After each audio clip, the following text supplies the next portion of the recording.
Sir, വളരെ കൗതുകമുള്ള, അതേസമയം ഒട്ടേറെ വിവാദങ്ങൾക്ക് രാഷ്ട്രീയമായി വഴിതെളിക്കാവുന്ന, പാർട്ടിക്കകത്താണ്, പൊതുസമൂഹത്തിൽ എത്രമാത്രം സാധ്യതയുണ്ടെന്ന് എനിക്കറിയില്ല. എങ്കിലും അഡ്വക്കേറ്റ് ജയശങ്കർ CPIയുടെ അഭിഭാഷക സംഘടനയുടെ നേതാവാണ്. ചാനൽ ചർച്ചകളിൽ പങ്കെടുക്കുന്ന ആളാണ്, സുപരിചിതനാണ്.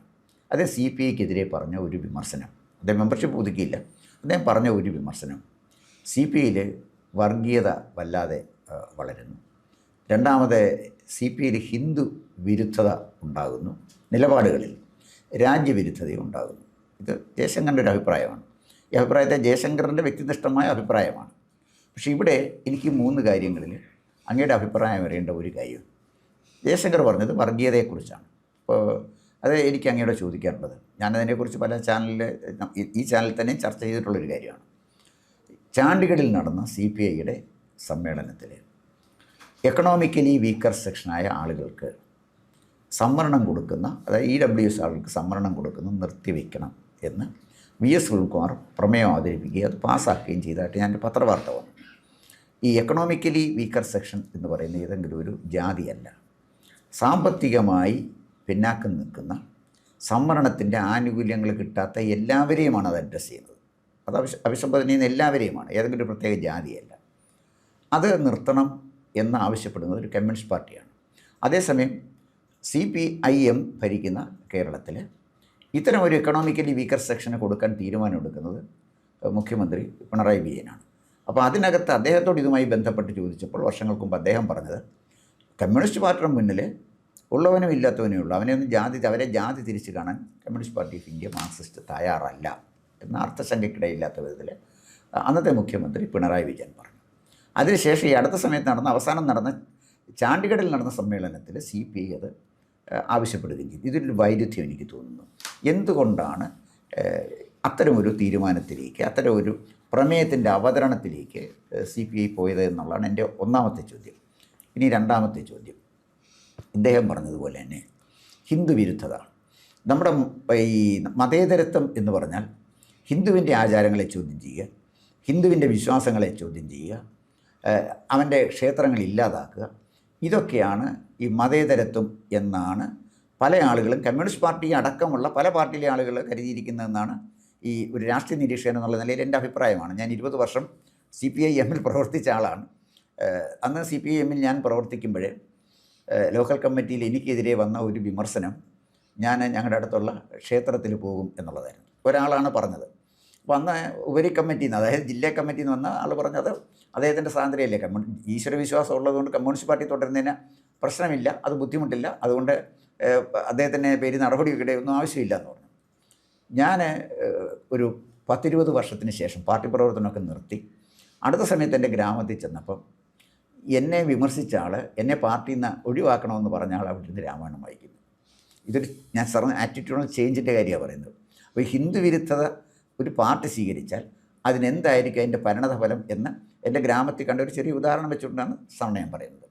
പിന്നെ മൂന്നാമത്തേത് രാജ്യവിരുദ്ധത. ഇന്ത്യക്കെതിരെ ശക്തമായ ഭീഷണിയുണ്ട്. ഈ ഭീഷണിയിൽ നെഹ്റുവിൻ്റെ ചേരിചേരാ നയം നരേന്ദ്രമോദി മാറ്റിവെച്ചു. നരേന്ദ്രമോദിയുടെ നയം ചേരി ഉള്ള ഒരു നയമാണ് അദ്ദേഹത്തിന്. അദ്ദേഹം USSRനെ അല്ലെങ്കിൽ പഴയ റഷ്യയെ, ഇപ്പോഴത്തെ റഷ്യയെ, ചൈനയെ, അമേരിക്കയെ എല്ലാം ചേർത്ത് പിടിച്ച് നമ്മുടെ രാജ്യത്തിന് വേണ്ടി നിലകൊള്ളുകയാണ്. അപ്പോൾ 30 രാജ്യങ്ങളോടും അദ്ദേഹത്തെ അംഗീകരിച്ചിരിക്കുകയാണ്, അല്ലെങ്കിൽ അവരുടെ ഏറ്റവും വലിയ പുരസ്കാരം കൊടുത്ത് അംഗീകരിച്ചിരിക്കുക. ഇതാണ് നമ്മുടെ സമകാലിക രാഷ്ട്രീയത്തിൽ കാണുന്നത്. അതിൻ്റെ നന്മതിന്മകളിലേക്കല്ല ഞാൻ പോകുന്നത്. അപ്പോൾ രാജ്യം ഒരു നേതാവിനെ അംഗീകരിക്കുകയും ആ നേതാവിന് ഭൂരിപക്ഷം കിട്ടുകയും ചെയ്തു. കഴിഞ്ഞ തിരഞ്ഞെടുപ്പിൽ അദ്ദേഹത്തിൻ്റെ ഭൂരിപക്ഷം പോയി എന്നുണ്ടെങ്കിലും അദ്ദേഹം ഒരു ഗവൺമെൻറ് ഉണ്ടാക്കി എന്നുള്ളൊരു വാസ്തവമാണ്. അപ്പോൾ ഇത് ഈ ഒരു രാജ്യവിരുദ്ധ നിലപാട് പലപ്പോഴും കമ്മ്യൂണിസ്റ്റ് പാർട്ടികൾ സ്വീകരിച്ചിട്ടുള്ളതായിട്ട് എനിക്ക് തോന്നിയിട്ടുണ്ട്. എൻ്റെ ഒരു നിഷ്പക്ഷ നിരീക്ഷണത്തിൽ തോന്നിയതാണ്. അപ്പോൾ വർഗീയതയോടെ, രാജ്യവിരുദ്ധതയോടെ, അതുപോലെ തന്നെ ഹിന്ദു വിരുദ്ധതയോടെ കമ്മ്യൂണിസ്റ്റ് പാർട്ടിയുടെ നിലപാട് എന്താണ് എന്നാണ് എനിക്ക് അങ്ങയോട് ചോദിക്കാനുള്ളത്. ഇതിലൊരു വിഷയമുള്ളത് എന്താണെന്ന് വെച്ചാൽ, നമ്മൾ ഈ കേരളത്തിനകത്ത് നിന്ന് കേരളത്തിലെ ചില പ്രദേശത്തെ അനുഭവങ്ങൾ കൊണ്ട് ഇന്ത്യയെ നോക്കിക്കാണുന്നത് ശരിയല്ല എന്നാണ് എൻ്റെ ആദ്യത്തെ അഭിപ്രായം. അതായത് ഇന്ത്യയിൽ ഒരുപാട് മനുഷ്യരുടെ അന്തസ്സ് ഈ സാമൂഹ്യ അന്തസ്സുമായി ബന്ധപ്പെട്ടാണ്. ഇപ്പം പണമുണ്ടെങ്കിലും ഒരാൾക്ക് ഇന്ത്യയിൽ ചിലയിടങ്ങളിൽ നല്ല ഹോട്ടലിൽ നിന്ന് ഭക്ഷണം കഴിക്കാൻ പറ്റില്ല. ചില റോഡിലൂടെ കല്യാണത്തിന് കുതിരപ്പുറത്ത് പോകാൻ പറ്റില്ല. അതായത് സാമ്പത്തികവും സാമൂഹ്യവുമായ അന്തസ്സ് രാജ്യത്ത് ഒരേ ത്രാസിൽ വെച്ച് തൂക്കാൻ പറ്റിയ തരത്തിലല്ല ഇപ്പോഴും ഇന്ത്യയിൽ നിൽക്കുന്നത്. എല്ലാ പാർട്ടിയിലെയും ഒരുപാട് മനുഷ്യർ ഇതിനെ എതിർക്കുന്നുണ്ട്. സത്യത്തിൽ നമുക്കൊരു സാമൂഹ്യ അന്തസ്സ് തുല്യത വരുമ്പോൾ സാമ്പത്തിക അന്തസ്സിലേക്കുള്ള യാത്രയുടെ ഒരു വഴി തെളിയുമെന്നാണ്. ഈ അമർത്യ സെന്നിൻ്റെ വലിയൊരു വാചകമുണ്ട്. ഈ ജനാധിപത്യം എന്ന് പറയുന്നത് ഡെവലപ്മെൻറ്റാണ്. അതായത് ഞാൻ കരഞ്ഞാൽ എന്നെ ശ്രദ്ധിക്കാൻ ആളുണ്ടെന്ന് എനിക്ക് തോന്നാം. ഇന്ത്യയിൽ എല്ലാ മനുഷ്യനും കരഞ്ഞാൽ ഒരുപോലെ ശ്രദ്ധിക്കാൻ ആളില്ല. ഇന്ത്യയിലെ ചില സമുദായങ്ങൾ, എല്ലാ സമുദായത്തിലുണ്ട്, മുസ്ലിങ്ങളിൽ തന്നെ എല്ലാവരും കരഞ്ഞാൽ ഒരുപോലെ ശ്രദ്ധിക്കില്ല. അതിലും ഉന്നത വിഭാഗങ്ങളോ അല്ലെങ്കിൽ ചില കുടുംബങ്ങളിലുള്ളവരോ ഒക്കെ കരഞ്ഞാൽ ശ്രദ്ധിക്കാനുണ്ടാവും. ഹിന്ദുവിലത് പരക്കെയുണ്ട്.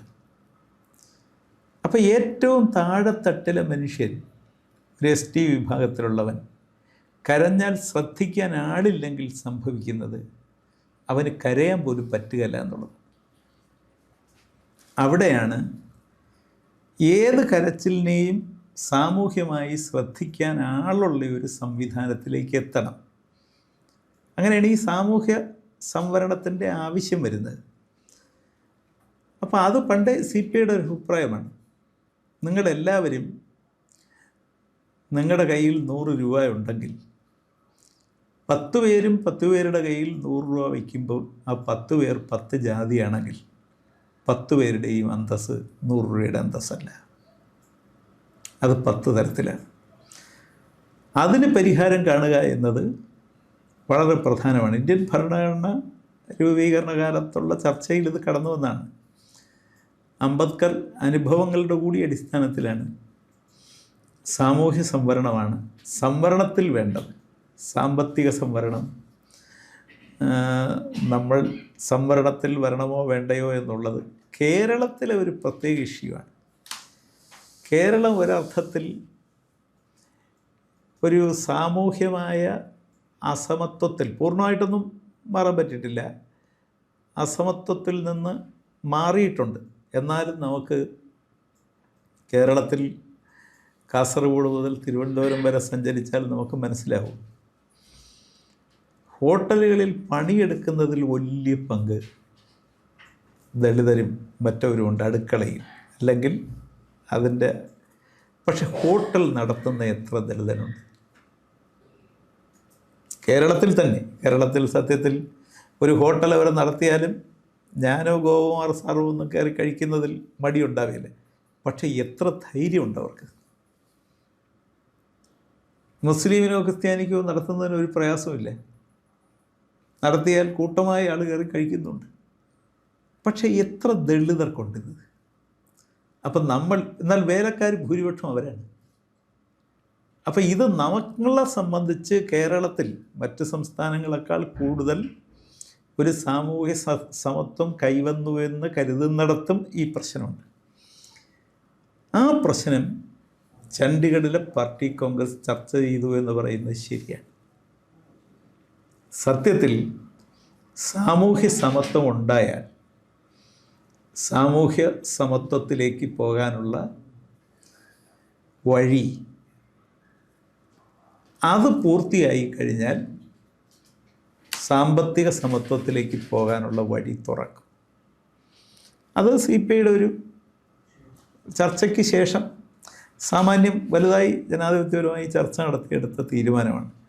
അത് കേരളത്തെപ്പോലെ ഒരു പരിമിതമായ അനുഭവത്തിൻ്റെ അടിസ്ഥാനത്തിലല്ല, ഇന്ത്യ എന്ന് പറയുന്ന ഇന്നും വലിയ പ്രതിസന്ധിയിൽ നിൽക്കുന്ന, എല്ലാ ദിവസവും ചില ആക്രമണങ്ങൾക്ക് ഈ സാധാരണ മനുഷ്യൻ, പ്രത്യേകിച്ച് ജാതിയിൽ താഴെ നിൽക്കുന്നവൻ വിധേയമായി കൊണ്ടിരിക്കുന്ന, കേരളത്തിലും അപൂർവമായിട്ടാണെങ്കിലും അത്തരം കുട്ടികൾക്ക് ആത്മഹത്യയൊക്കെ ചെയ്യേണ്ടി വരുന്നത് നമ്മുടെ ഇപ്പോഴത്തെയും നമ്മുടെ വേദനയാണ്.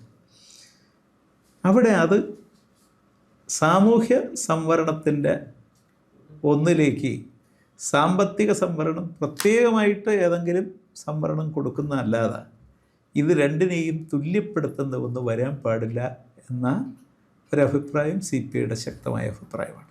സാർ അവിടെ നിന്ന് ഇൻ്റർവ്യൂ ചെയ്തിട്ടേ. കൂടുതൽ വാർത്തകളും വിശേഷങ്ങളും നേരിട്ട് ലഭിക്കാൻ ജനങ്ങളിൽ നിന്ന് ജനങ്ങളിലേക്ക് ജനഭൂമി ന്യൂസ് സബ്സ്ക്രൈബ് ചെയ്യൂ. ബെൽ ബട്ടൺ അമർത്താനും മറക്കരുത്.